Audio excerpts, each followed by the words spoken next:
आज चतुर्थीचा उपवास होता आणि म्हटलं देवाला नैवेद्य झालाच पाहिजे, तर म्हणून शिऱ्याचा प्रसादच बनवला।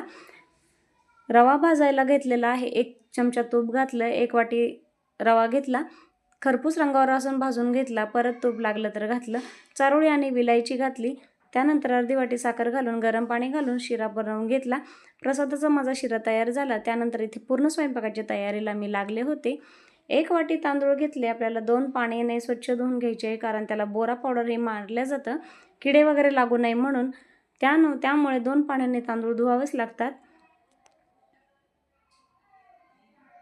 तांदूळ गॅसवर लावून दिलेत, 2 शिट्ट्या होऊस तर आपल्याला इकडे दुसऱ्या स्वयंपाकाची तयारी करायची आहे, म्हणून मग इथे मी डुबुक वड्याची तयारी करत आहे।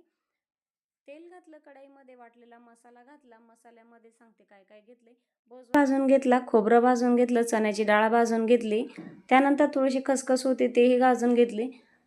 तेल सुटेपर्यंत इथे मी मसाला काढून घेतला।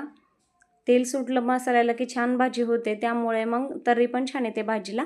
इथे माझ्या भाजीला उकळी येऊस तर मग कुकरच्या शिट्ट्या पण घेतल्या। मसाल्याच्या भाजीमध्ये तुम्ही मॅगीची पुडी कधी घालता का? नक्की घालून बघा, पण ओरिजिनल मॅगीच पाहिजे। आता डुप्लिकेट पण येऊ लागल्या ना, त्याने भाजी छान लागत नाही। तर इथे मी एका साईडला भाजीची शिजवायला ठेवलेली आहे, गॅसवर तवा ठेवला, कणिक मळून ठेवलेलं होतं।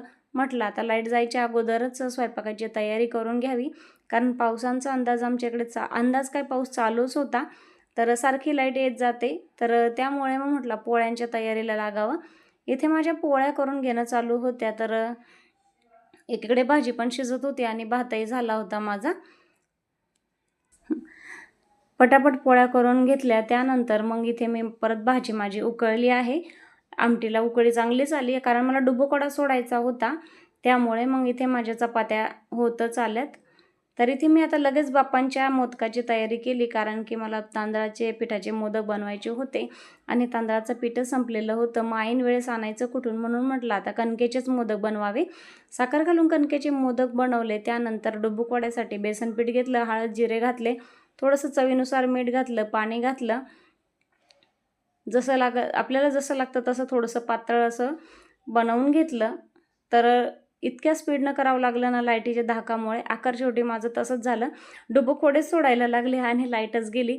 आणि सगळं काम आता पाट्यावरचं तर नाही आहे, सगळं काम आपलं आहे मिक्सरवर, म्हणून मग मी इतक्या स्पीडनं हे काम केलं होतं ना, काय सांगावं।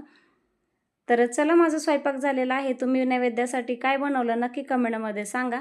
इथे मी बाप्पांसाठी नैवेद्य घेऊन चालले होते, देवघरामध्ये नैवेद्य वगैरे दाखवला आणि 9:40ला मला वाटतं उपवास सोडायचा होता, त्या टायमाला मग चंद्राची पूजा केली आणि उपवास सोडला। चला बाय।